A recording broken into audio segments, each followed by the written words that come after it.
사무엘과 남아나윗교회 혹은 다윗의 피난처인 남아나윗교회 사무엘 시리즈는 9번째 끝 시간 설교와 함께 종교개혁주의를 설교로 대신하겠습니다.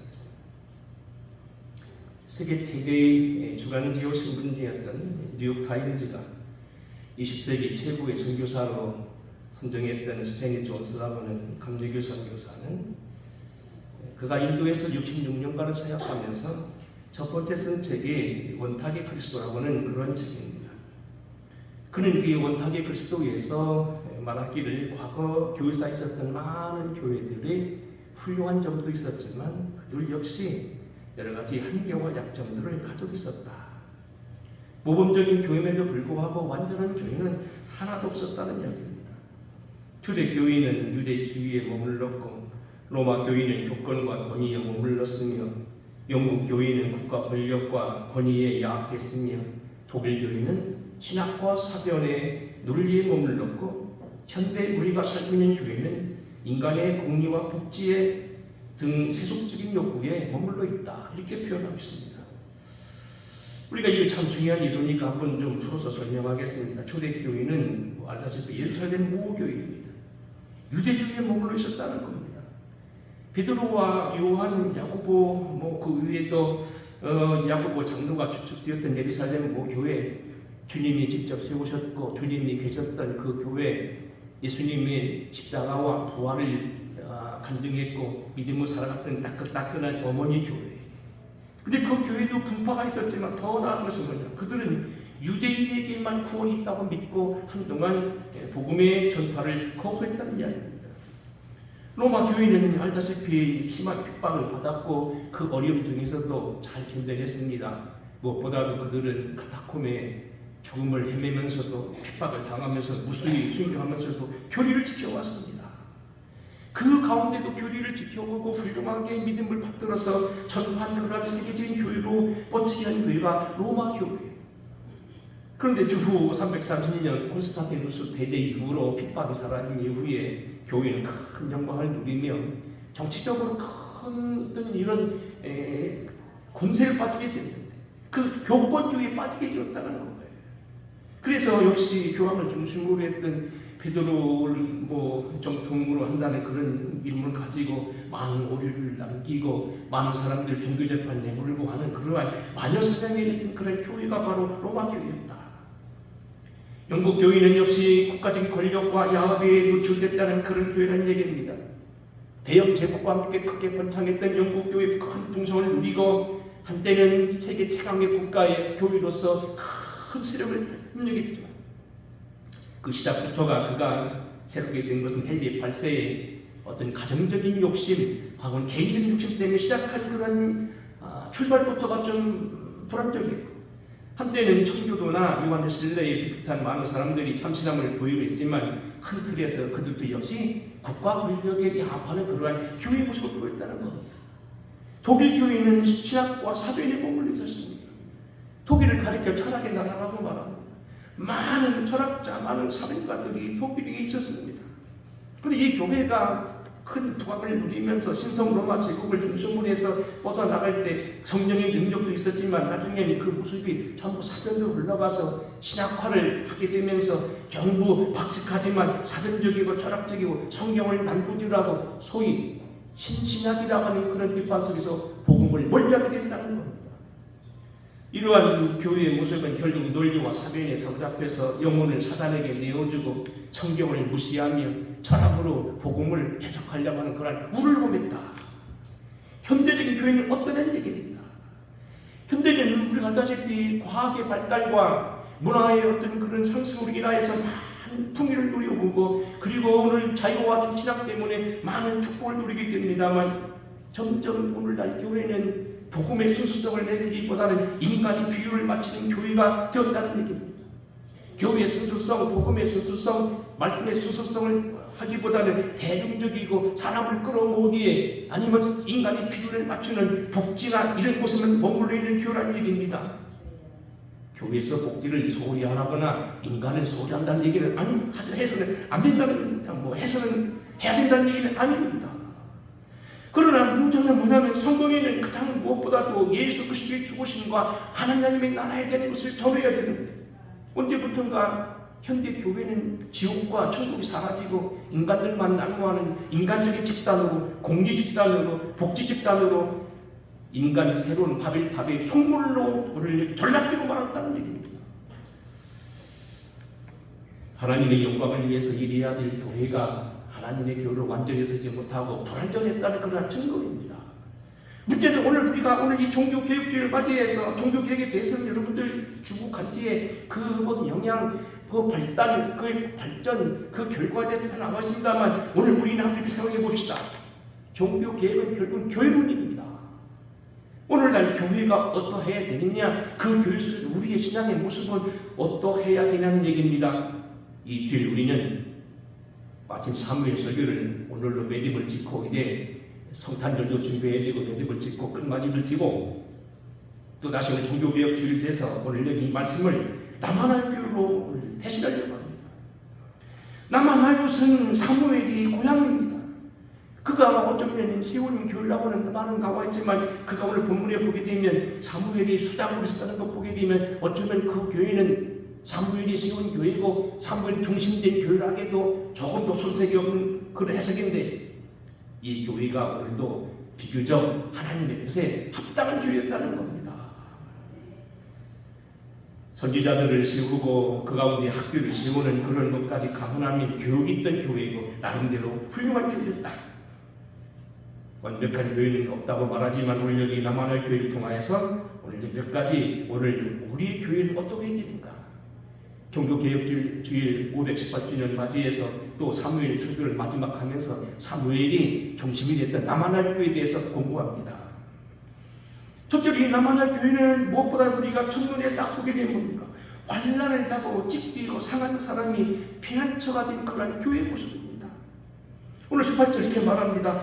다윗이 도피하여 남하로 가서 사무엘로 나아가서 사울이 자기에게 행한 일을 다 전하였고 다윗과 사무엘이 나요스로 가서 살았더라 그랬어요. 다윗이 도피했다는 말로 나와 있습니다. 세상에서 갈 곳 없고 위로받지 못하는 다윗, 쓸데없는 오해 때문에 오늘 여기 죽음을 방불하는 큰 고통을 당하는 다윗, 충신이었으나 오늘 역적이 됐던 그런 모습, 참으로 나라를 위해서 살았던 많은 일이 있었으나 오해를 받고 여보의 신세가 되고 때는 역적으로 몰리고 목이 잘리우고 자손의 3대가 멸망하는 이런 사례가 많았는데 그런 사람들이 실상 인정받는 교회라는 얘기입니다. 육신적으로 병들었던 사람이 치유받는 교회입니다. 정신적으로 쇠약해지고 쫓긴 사람들이 새 힘을 얻는 교회입니다. 무슨 일이 됐든지 오늘 여기는 눌리고 포로되는 사람들이 새로운 힘을 얻게 되는 교회이고 성령의 능력으로 새로운 평안을 누리는 그런 교회라는 얘기입니다. 다윗은 지금 환난을 당하고 있습니다. 다윗이 제목이 있다면 그 한 가지 그가 골리앗을 물리치고 충성하면서 하나님을 위해서 일했고 왕을 위해 일했다는 겁니다. 하지만 왕은 하나님의 마음을 떠나서 결국 악심이 들면서부터 다윗을 심하게 미워하게 되고 질투하게 되고 그를 죽이게 합니다. 이로 인하여서 다윗이 당했던 고난과 고통 여러분 너무 잘 알 겁니다. 왕은 조직적으로 그에게 사람을 보내서 그를 잡아오려고 했습니다. 때는 왕 앞에 섰을 때 그에게 창을 던지기도 하고 단창으로 찌르기도 하고 별별 벌칙을 다 했습니다. 군사를 풀어서 그가 도망간 산을 뒤지기도 했습니다. 그가 들어간 동굴까지 쫓아와서 그를 죽였습니다. 그러기를 반복한 이런 상태에서 다윗은 지금 지쳤다고 지쳤다는 겁니다. 그런데 이 지친 다윗이 결국 나아가서 자기의 사정을 이야기하고 마음과 흔적을 쓰고 당분간이긴 합니다만 그를 보호해 줄 수 있는 곳이 어디였냐면 남한할 교회에 있다는 얘기입니다. 다윗이 사무엘에게 나가서 자기가 당한 일을 다 전하였고 다윗과 사무엘이 나요스로 가서 살았더라. 참고로 나마라고 하는 얘기는 지명 이름이고요. 다윗이라는 것은 아마 히브리어로 무슨 어떤 행정국인 같아요. 다시 말하면 홍성군 하면 군은 나요시고 홍성은 나마라 그런 뜻입니다.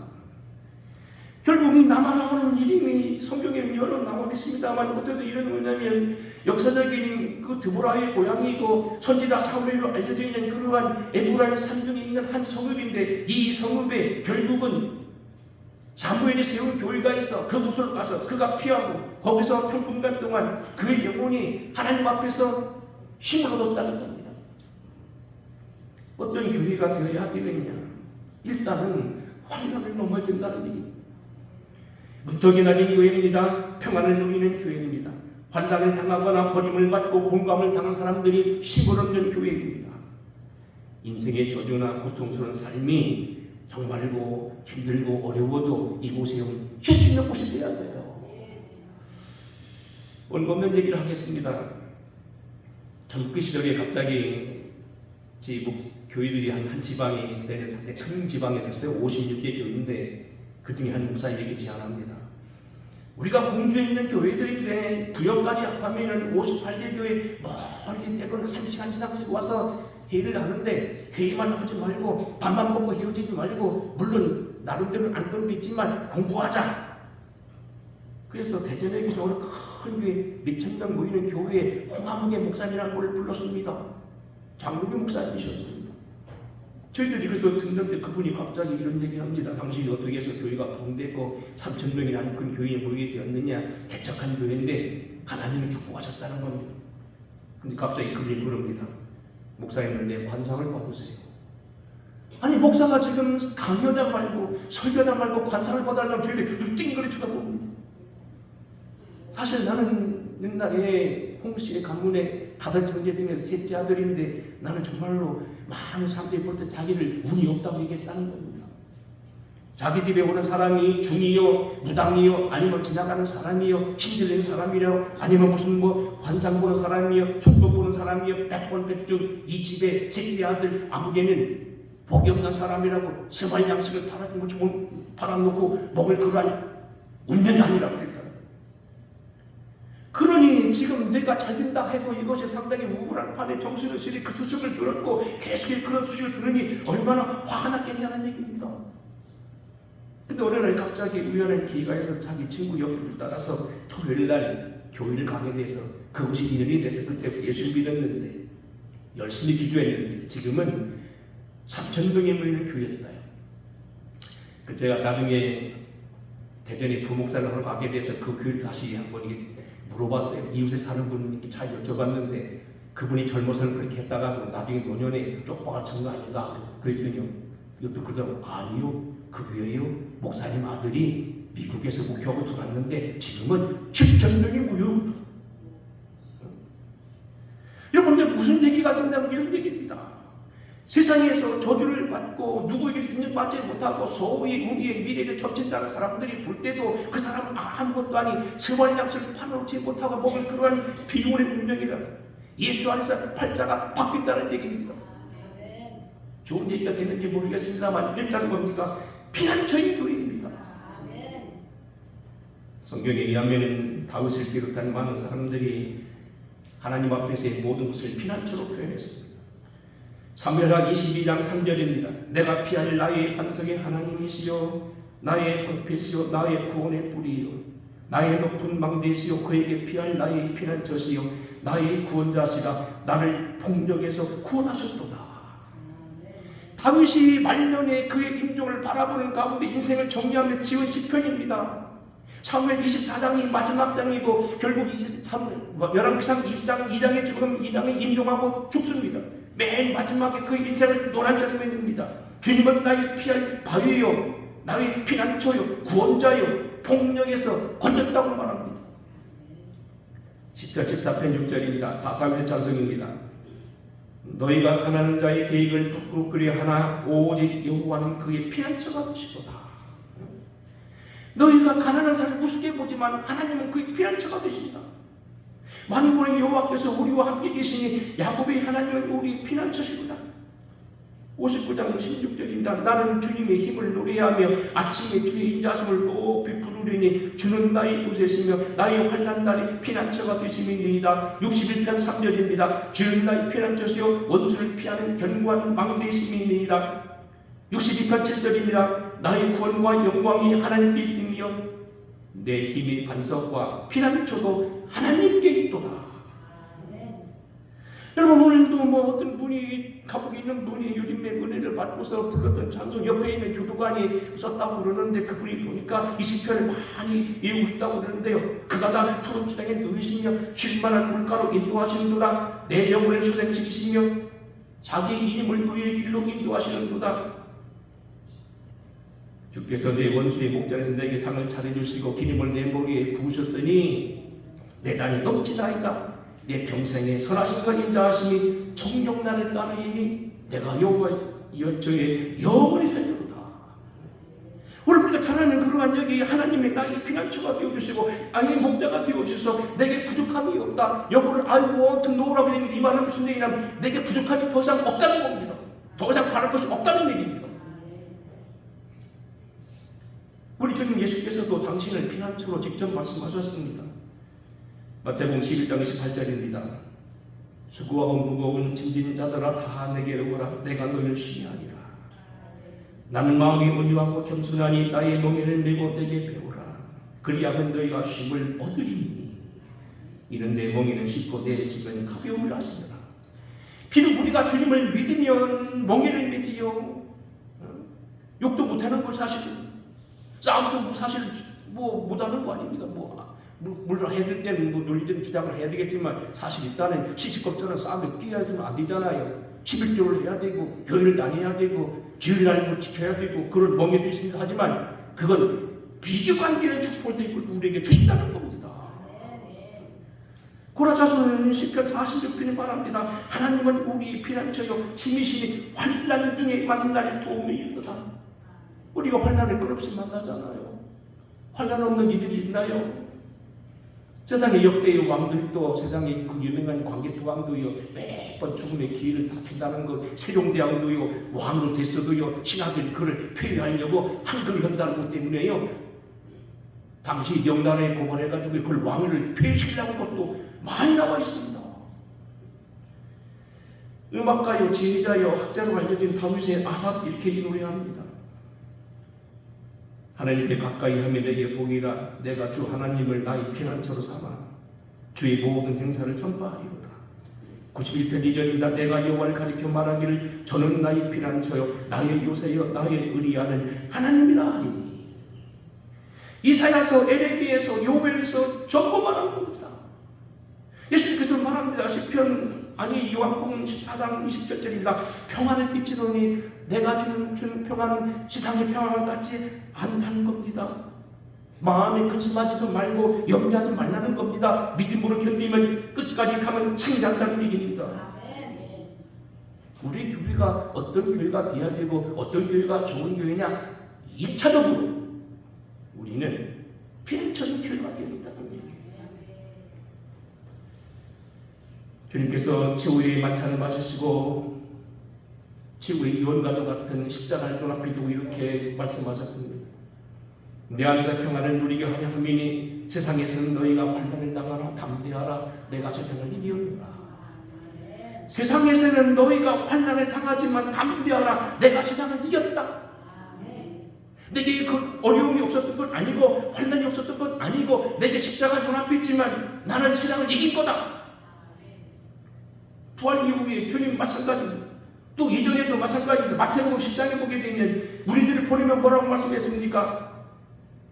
또 그 집에 들어가면 평안하기를 빌라. 그 집이 이에 합당하면 너희 빈 평안이 거기 임할 것이요 만일 합당치 아니하면 그 평안이 너에게 돌아오리라. 주님은 우리에게 평안을 주실 뿐만 아니라 우리로 하여금 평안을 빌라고 말했고 집집마다 그들 잘 되기를 기도하는 겁니다. 우리에게는 일단 우리를 통하여 몸된 교회를 통하여 피난처된 교회가 되어야 된다는 겁니다. 경제적으로, 정신적으로, 육신적으로 때로는 여러 가지 많은 일들로 정치적으로 어려움 당한 사람들이 다 힘을 받는 교회, 일단 남한합시의 교회입니다. 두 번째로 우리가 눈여겨볼 건 뭐냐면 이 남한의 교회는 뭐냐면 인물이 있었습니다. 일단은 여기는 뭐냐면 인물이 있어서 사무엘이라고 하는 그 거대한 인물이 있을 뿐만 아니고 거기에 신학교가 있어서 생도들을 키웠습니다. 거기 18절 이렇게 말합니다. 20절입니다. 사울이 다윗을 잡으러 전령들을 보냈더니 그들이 선지자 무리에게 예언하는 것과 이게 참 우연찮게 역사는 반복되는가 봐요. 2013년으로 기억됩니다만 제가 여기 있는 선교사들 26명을 안내하고 성지 순례를 할 때였었습니다. 예루살렘에 도착했는데 여러 번 갔는데요. 그 장로교 목사인데요. 그분이 갑자기 그 유명한 그 뭐죠? 그 솔로몬이 그 2,000불에 드렸더니 거기를 들고 가더라고요. 거기는 산당이 있더라고요. 기본 산당이나 큰 산당인데 그게 바로 뭐냐면 하나의 우리로 말하는 기도원인데 그 앞에 신학교가 기숙사가 있는데 그 지하에 가보니까요. 거기 사무엘이 영묘가 있다면서 제가 다른 사람 다 보내고 제가 뛰어가서 얼른 다 찾아봤어요. 지하실에 가니까요. 사무엘이 영묘라고 해서 이렇게 큰 무덤같이 생겨하는 게 만들어 놓고요. 빙 눌러서 신학교 들고 방언으로 기도하고 있더라고요. 모르겠어요. 방언이 어떤 시부리 말로 하니까 내가 방언 들렸나 모르겠어요. 어쨌든 막 판인데요. 왕왕왕왕왕왕 기도. 여기를 말하는 거예요. 사울이 다윗을 잡으러 전력들을 보내었더니 그들이 선지자 무리가 이어나는 것과 이 남아나요새는 이 사무엘 중심으로 해서 선지자의 무리들이 밤마다 기도하고 낮에도 기도하고 늘 그런 기도하는 일들이 많았다는 얘기입니다. 일단 사무엘이 누굽니까? 우리가 그동안 오늘까지 9시간을 쭉 공부해 왔습니다만 사무엘은 사실 영적으로 봐는 무음한 사람입니다. 이런 얘기 좀 미안합니다만 우리가 선지자의 부름 유행을 공부했지요.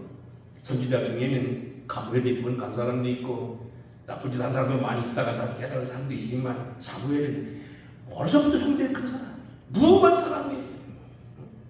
신앙의 어머니였던 그의 한나가 기도하여 얻은 아들입니다. 이건 나중에 하겠습니다. 어려서부터 성전에서 말씀을 들으면서 자라난 사람이고 깨끗하게 자란 사람입니다. 성경 좀 적어도 두 권을 사무엘 상하면 사무엘 썼다고 이렇게 모든 거의 학자들 이렇게 말하고 있습니다. 사도행전 3장 24절에 보게 되면 그가 처음 선지자로 죽었습니다. 선지자들의 으뜸이 바로 선지자라고 바로 사무엘이라고 사도행전에 써 있더라고요. 우리는 마지막 사사요 이스라엘 지도자처럼 왕처럼 취급받았던 제정일치 시대의 최고의 지도자가 이뤘던 그런 사람입니다. 법궤가 빼앗겼을 때 그를 위해 기도했던 그런 사람이고요. 결국 전국 교회에 감독을 했던 일뿐만 아니고 백성을 요구했을 때 백성들이 여기서 왕을 세우기도 했고 왕을 안수하여 내기도 했고 때문에 직접 능력을 행하면서 기도할 때 마른 하늘에서 천둥이 내리고 비가 내리는 그런 일들이 두세 번 있었던 그런 특이한 사람이었습니다.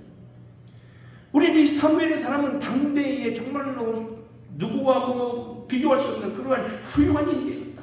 명실상부한 능력자였었습니다.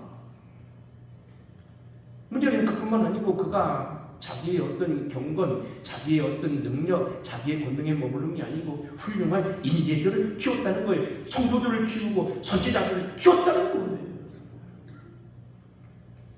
사랑하는 성도 여러분, 훌륭한 교회가 되기 위해서 우리 교회도 인재를 많이 키우는 교회 되기를 주의로 축원합니다. 우리가 형편에 따라 요즘 교회학교에 대한 사명을 잘 못하고 있어서 지금 저도 마음이 아픕니다만 언젠가 때가 차면 다시 또 회복될 줄 믿습니다. 젊은이들이 있어야 되는 거죠. 여러분 자녀들도 데리고 나오시고요. 어린 생명들을 뺏기지 마시고 잘 키우세요. 그게 여러분 우리 미래고 우리의 뭡니까 모든 하나님 앞에 상급입니다. 사무엘도 훌륭했지만 사무엘은 거기서 만족하지 아니고 훌륭한 인재를 키웠고 후에 나와 있는 그의 후예들인 엘리야와 엘리사도 큰 사역 중 하나가 뭐냐면 후대에 그의 후배들을 키우는 일이었습니다. 유명한 스펄전 목사님은 목사들이 이렇게 말합니다. 당신들의 가장 큰 사명 중 하나는 뭐냐면 당신들의 후배들을 키우는 일이라고. 특별히 잠언서 28장 12절 이렇게 나와 있습니다. 의인이 득이하면 큰 영화가 있고 악인이 일어나면 사람이 숨느니라 그랬습니다. 의인을 많이 키우는 나라가 되어야 되고 악인이 있으면 세상이 어지러워. 의인이 서야 하나님의 나라 속에 바로 선다는 얘기입니다. 훌륭한 인재, 훌륭한 인물을 많이 키우는 교회, 오늘 이러한 남만하에서의 교회가 되기를 주의로 축원합니다.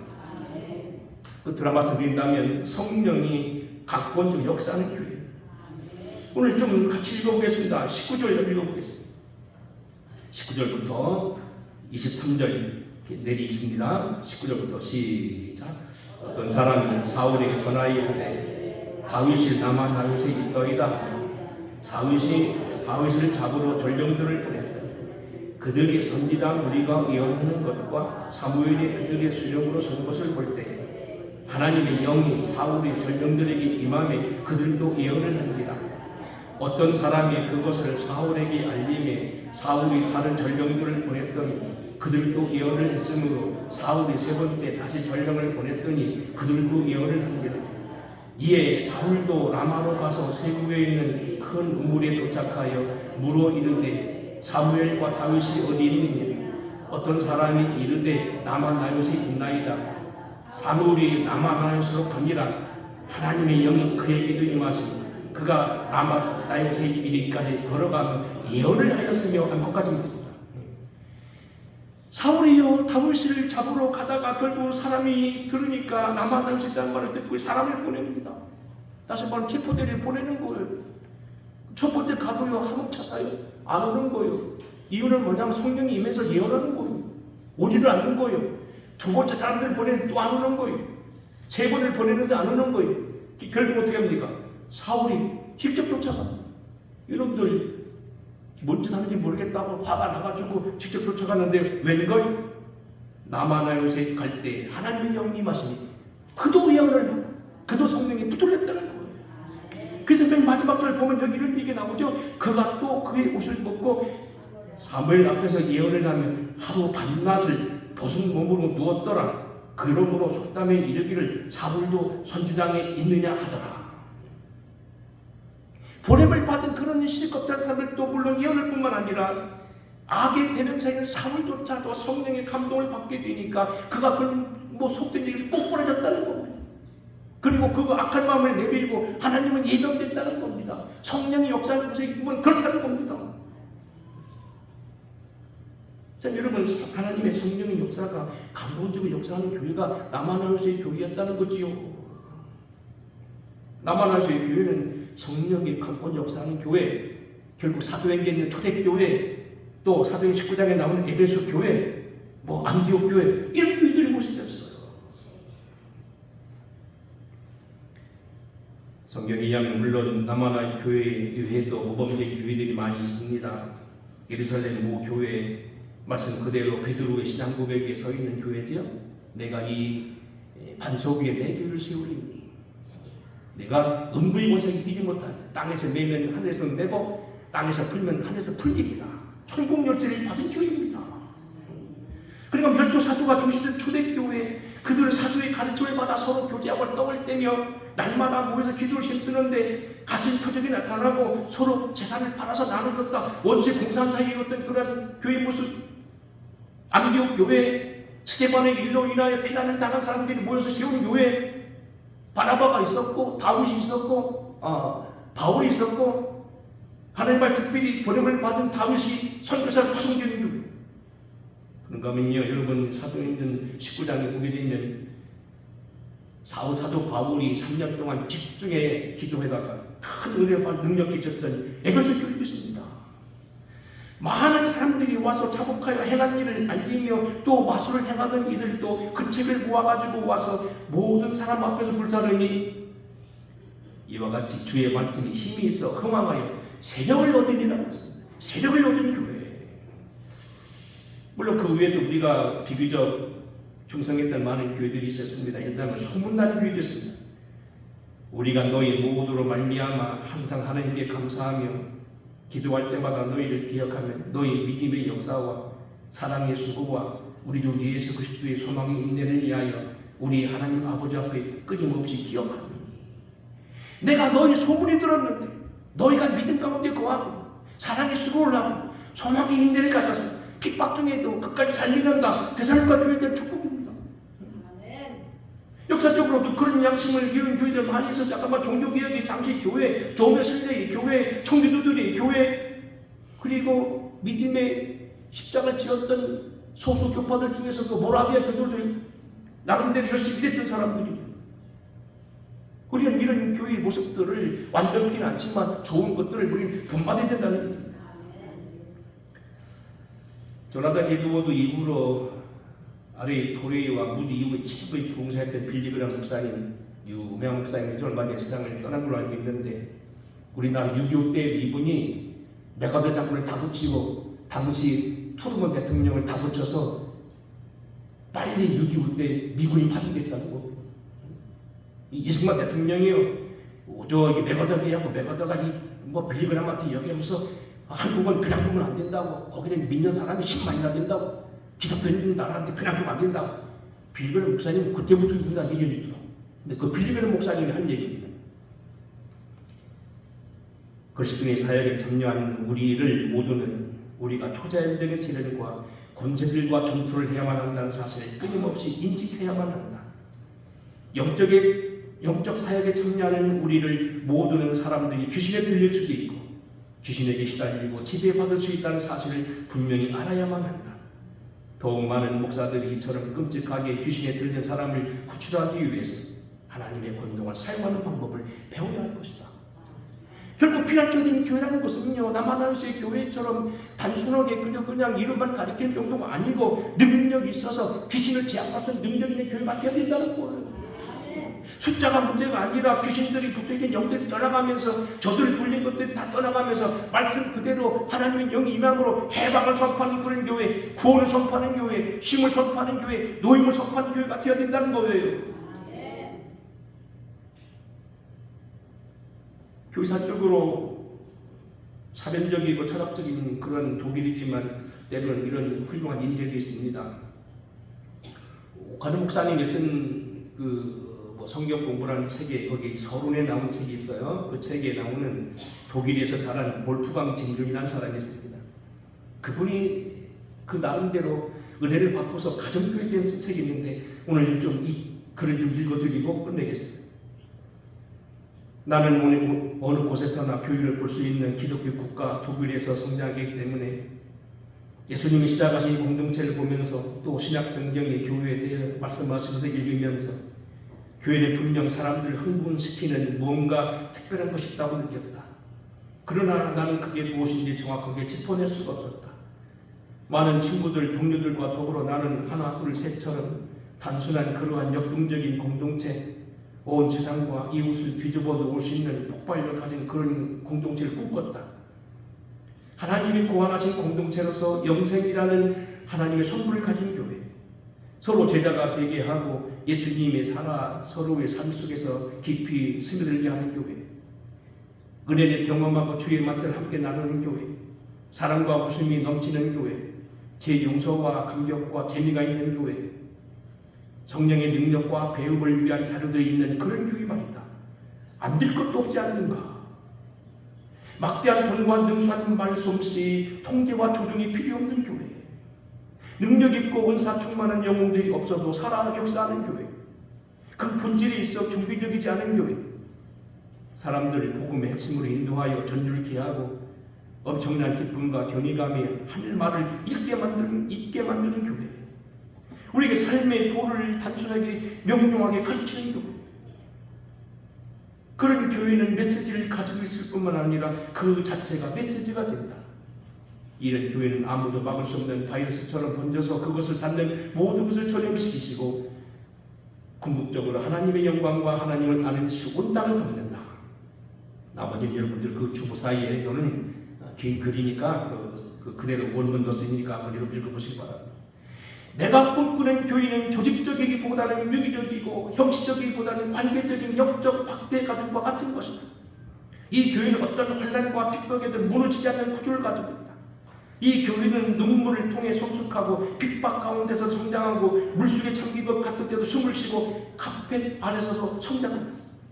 이 교회는 사막에서도 무성한 숲을 이루고 어둠 속에서도 빛을 밝히 보고 무질서 가운데도 번성한다. 이 교회는 예수님의 손에 들린 500명처럼 대박이는 교회다. 이 교회에서는 아버지는 그 마음을 자녀에게 향하고 자녀는 그 마음이 아버지에게로 향한다. 이 교회는 사람들이 그 차원이 된다. 이 교회는 오직 한 이름 곧 예수의 어린 양의 이름만 찬양한다. 주님이 꿈꾸는 교회, 주님이 살아계신 교회, 성령이 역사하는 교회, 영향력을 발휘하는 교회, 사회를 변화시키는 교회, 사람들이 살아서 일하고 움직이는 교회인 것이다. 문제는 그거에 말하면 이런 교회가 없을 법이 없잖아요. 그리고 그런 법을 만들지 말라는 법도 없지 않나요? 그런 것을 우리가 하지 말라는 법도 없다는 거. 어떤 교회가 돼야 됩니까? 남한에서의 교회 속에서 한번 발견하시기 바랍니다. 삶에 어림을 당한 이들이 힘을 얻는 교회, 인물이고 인물을 양성하는 교회, 성령의 역사하는 교회, 어느 정도 역사, 강권적 역사에서 악한 사람이라도 회개하고 깨닫고 새로가 되는 교회, 그런 교회가 되기를 위해서 기도하십니다. 이런 교회를 어쩌면 마틴 루터가 꿈꿨고, 이런 교회를 사무엘이 꿈꿨고, 이러한 교회가 주님이 우리에게 남기신 교회고, 부활로 세상을 이기시며 남긴 교회라고 생각됩니다. 이 교회가 되기를 위해 기도하는 저와 여러분 되기를 주의 이름으로 축원합니다. 고마우신 아버지, 주님의 제자된 우리와 우리 교회가 지도력을 발휘하고 성령의 능력 아래 하나님의 지도를 받는 유력한 교회가 되게 하시옵소서. 힘 있는 교회, 살아있는 교회, 요란하게는 않지만 진정한 사명을 감당하며 말씀을 감당하여 믿음으로 나아가는 그런 교회, 주님의 교회 되게 하옵소서. 예수님의 이름으로 기도합니다. 아멘. 찬양하겠습니다.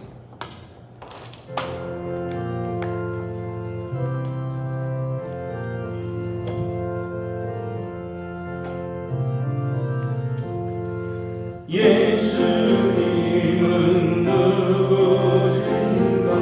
울린 자의 위로와 없는 자의 풍성이며 전한 자의 고통과 다윈 자의 노임대로 우리 기쁨 되시네. 예수님은 누구신가? 약한 자의 강함과 눈먼